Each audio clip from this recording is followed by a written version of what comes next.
Olá a todos, chegamos na nossa segunda aula da semana 2 do nosso curso de Mecânica dos Sólidos e dos Fluidos.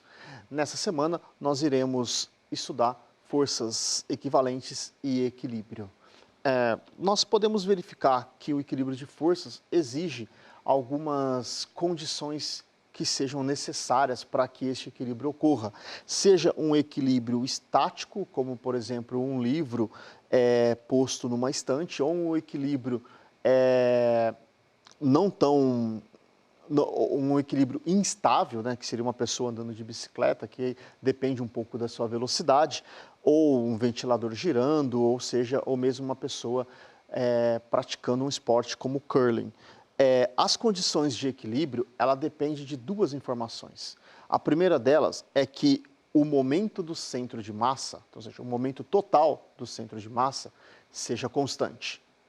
Outra informação é que o momento angular do centro de massa, o momento angular está relacionado com a rotação, ou em qualquer outro ponto, também seja constante. Então, essas são as condições de equilíbrio. O momento P seja constante e o momento L também seja constante. E nós estamos interessados em objetos que não se movem, que estão em equilíbrio estático. Tá? Podemos pensar em algumas situações, né? Como, por exemplo, vamos pegar uma barra, quando que essa barra perde o seu equilíbrio estático, né? Então, a gente tem aqui um centro de massa e ela tem uma força gravitacional que se encontra na direção Y, ainda dentro das suas limitações, né? O que limita o seu tamanho, como a gente pode verificar aqui. Se nós inclinarmos um pouquinho essa barrinha, mas de tal forma que a direção do vetor força gravitacional ainda se encontra dentro das limitações espaciais dessa barra, ele ainda está num equilíbrio, só que agora não mais estável, ele está numa iminência de cair. Quando essa força se encontra, né, o vetor força gravitacional, ele se encontra totalmente fora da barrinha, a gente vai estar na iminência, ou esse corpo já perdeu a sua situação de equilíbrio e ele vai cair aqui em direção ao solo. Okay? O mesmo não ocorre se a gente tiver um bloco maior, né? Ao contrário do que nós temos aqui, porque a força gravitacional dificilmente vai sair dos limites desse bloco que tem aqui. O nosso objetivo nesta aula é encontrar quais informações nós podemos extrair em uma condição de equilíbrio. Okay? Então, as condições de equilíbrio é que a força resultante, que pode ser escrito como a variação do momento em relação ao tempo, o que implica que nós vimos anteriormente, que o momento ele tem que ser constante. A derivada de uma constante, ela sempre é nula. Então, se o momento é constante, a gente tem que a força resultante é igual a zero. Ou seja, nós temos um equilíbrio de forças. Tá? Então, o momento constante implica que a força resultante, elas são nulas. Então, a gente tem um equilíbrio de força. Quando a gente soma todas as forças que atuam na partícula, a sua somatória, lembra lá de vetores, quando a gente somou vários vetores? Então, a gente tem que fechar o nosso paralelograma para as forças resultantes. Outra informação é relacionada ao torque, porque o momento angular, ele traz uma relação com o torque. E o momento linear, uma relação com as forças. Então, o torque, nós vimos que ele tem que ser constante. Se a derivada de uma constante ela vai ser nula, então isso implica que o torque resultante também é nulo. E isso tem um equilíbrio dos torques também no nosso caso, porque todos os torques têm que ser igual a zero. Todos os torques envolvidos, quando eu somo eles, a minha resultante tem que ser nula. Então, nós podemos compilar essas duas informações nessas duas partes aqui. A soma vetorial de todas as forças externas que agem sobre o corpo deve ser nula e a soma vetorial de todos os torques externos que agem sobre o corpo, medidos em relação a qualquer ponto, também deve ser nula. Bom, se nós temos o equilíbrio de força, isso implica que tanto a força na componente x, quanto na componente y, quanto na componente z, todas elas têm que ser igual a zero, e o equilíbrio de torques, ele nos leva que o torque resultante na direção x, y e z também tem que ser igual a zero. Se tivermos uma simetria em torno do eixo z, nós podemos reduzir o número de equações necessárias. Então, vamos pegar uma situação onde há uma simetria em relação a um dos eixos. Então, eu não preciso mais de 6 equações para resolver. Se a simetria ocorre em torno do eixo Z, somente o torque em direção ao eixo Z é importante. E somente as duas forças X e Y são importantes para mim. A força, a componente Z e os torques X e Y, eles não precisam ser calculados. Então, quando a gente tem um eixo de simetria, a gente reduz o nosso número de equações. Podemos tentar calcular isso na prática. Vamos pegar aqui um exemplo de uma pessoa realizando o movimento de um peso, né? Então, nós temos aqui, ó, uma pessoa segura um peso de 50 newton, então algo em torno de 5 quilos. O antebraço é horizontal, conforme mostrado na figura aqui. O músculo bíceps é fixado a 3 centímetros da articulação e a esfera a 35 centímetros da articulação. Então, nós temos aqui, ó, o D igual a 3 centímetros e o L igual a 35 centímetros. E o peso, né, que é o mg, 50 newtons. Encontre a força para cima exercida pelo bíceps no antebraço e a força para baixo exercida pelo peso, pelo braço superior no antebraço e agindo na articulação. E despreze o peso do antebraço. Precisamos escrever as equações. A primeira delas é o seguinte: a somatória das forças em Y tem que ser igual a 0. Quais as forças que eu tenho em Y? Olha, eu tenho a força F, que aponta aqui para cima, menos a força R, que está aqui bem na articulação, aqui bem na origem, que chamamos de força R, menos 50, que é a força que está aqui, que é os 50 newtons, que é o peso. Então, olha, todas as forças que estão para cima, o que eu estou fazendo aqui é desenhando o diagrama de corpo livre. Todas as forças que eu tenho para cima são positivas, todas as forças que eu tenho para baixo, elas são negativas, tá? Então, tudo isso tem que ser igual a 0. Dessa maneira, nós vamos encontrar a segunda condição, onde o equilíbrio, né, o torque, então, que seja a força vezes o deslocamento, tem que ser igual a 0.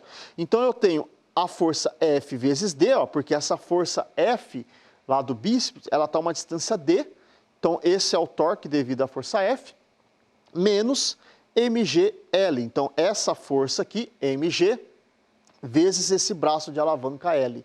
Ah, mas por que você não desenhou o torque referente à força R? Porque ela está na origem, tá? Então, ela não vai realizar um torque, porque seria R vezes 0, vai dar 0.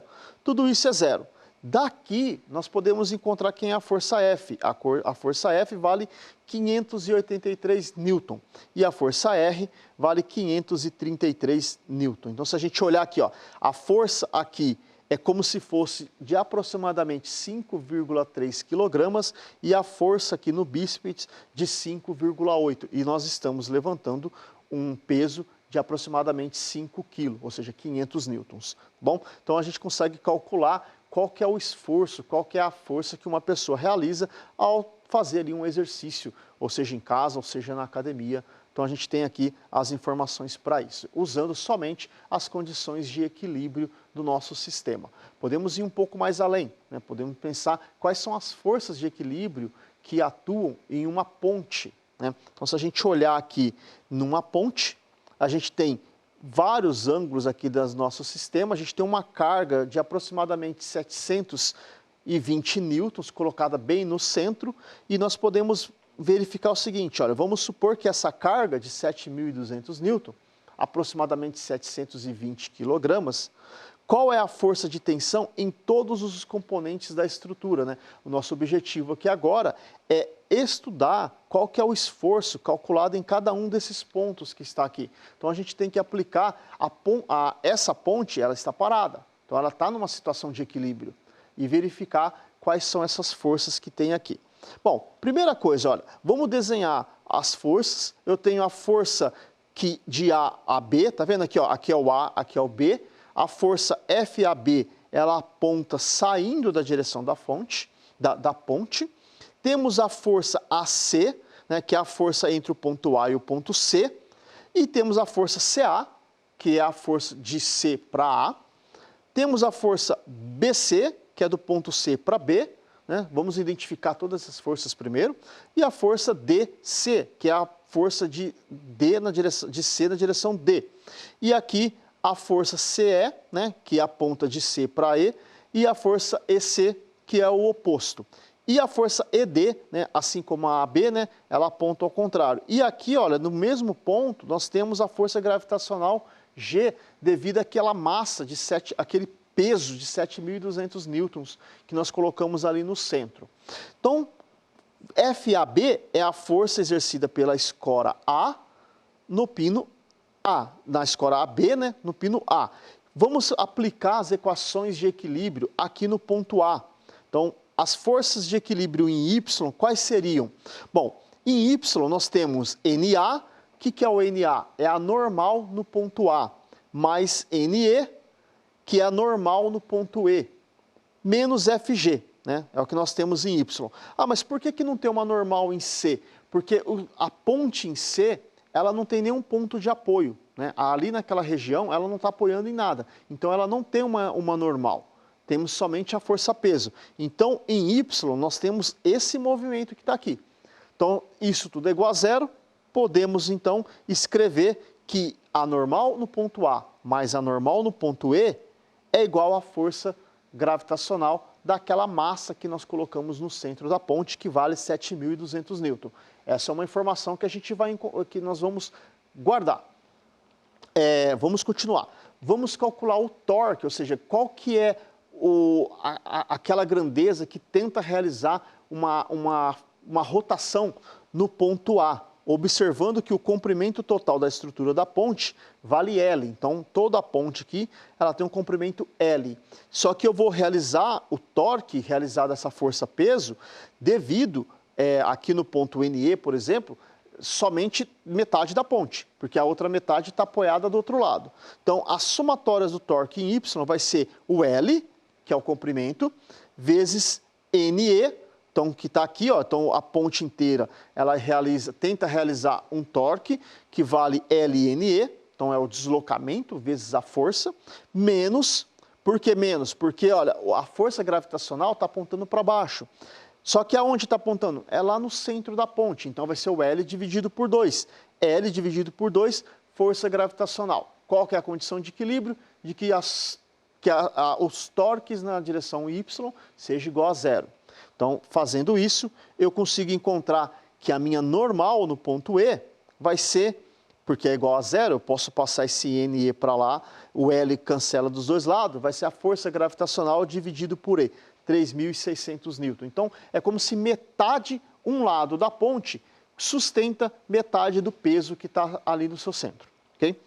Podemos agora olhar no ponto A, o outro lado, esse lado que está aqui, fazendo a mesma coisa. Quais são as forças que atuam no ponto, as forças de Y no ponto A? No ponto A eu tenho NA, né, que aponta para cima, menos, olha, aqui tem um ângulo de 30 graus. Se nós fizermos aqui uma projeção do eixo Y, a gente vai ver que para cá também forma um ângulo de 30 graus. Então, a componente F de AB na direção Y é uma projeção sem esse ângulo de 30, então, seno de 30 graus. Então, nós temos que NA menos F de AB, seno de 30 é igual a zero, condição de equilíbrio aplicada novamente. Dessa maneira, o F de AB é igual a 7.200 newton, né? Porque eu passo o NA para o outro lado e ele exatamente qual a força gravitacional. Então, a gente calcula aqui. Continuando, as forças verticais que atuam no pino no ponto B, ok? Agora aqui, no ponto B que está aqui em cima, nós temos que a somatória em X das forças vai ser o FAB cosseno de 30, porque a projeção ocorre com o cosseno, mais FBC, está aqui o FBC, que é uma projeção também no eixo X, então é um cosseno de 30, menos FBD, né? O FBD que aponta, que está apontado aqui também, para a gente. É essa força que atua de um lado entre o B e o D, ok? Tudo isso é igual a zero. Então, a gente pode calcular, substituindo os valores que nós já encontramos nos itens anteriores, nós vamos ter que o F de B e D, a força que B exerce em D, é igual a 12.000 newtons. Então, aqui a gente tem uma estrutura, que construiu uma estrutura que suporta muito mais do que só os 7.200 newtons que a gente colocou lá. porque aquilo lá vai causar uma força muito maior no nosso sistema, ok? Então a gente faz tudo isso daqui para poder encontrar e desenhar uma ponte segura para todo mundo, de tal maneira de que a estrutura suporta, a gente calcula qual a necessidade de cada uma das forças que atuam em cada um desses pontos, usando as condições de equilíbrio aplicadas em sólidos, ok? Como nós vimos aqui. Essa era a informação que eu queria passar para vocês. Daqui a gente tem que tirar duas coisas muito importantes. Numa condição de equilíbrio, as forças resultantes têm que ser igual a zero, e o torque resultante tem que ser igual a zero. E isso ocorre porque o momento linear tem que ser constante e o momento angular também tem que ser constante. Então nós finalizamos a aula 2 da semana 2 e na próxima aula a gente continua o nosso estudo de mecânica dos sólidos e fluidos.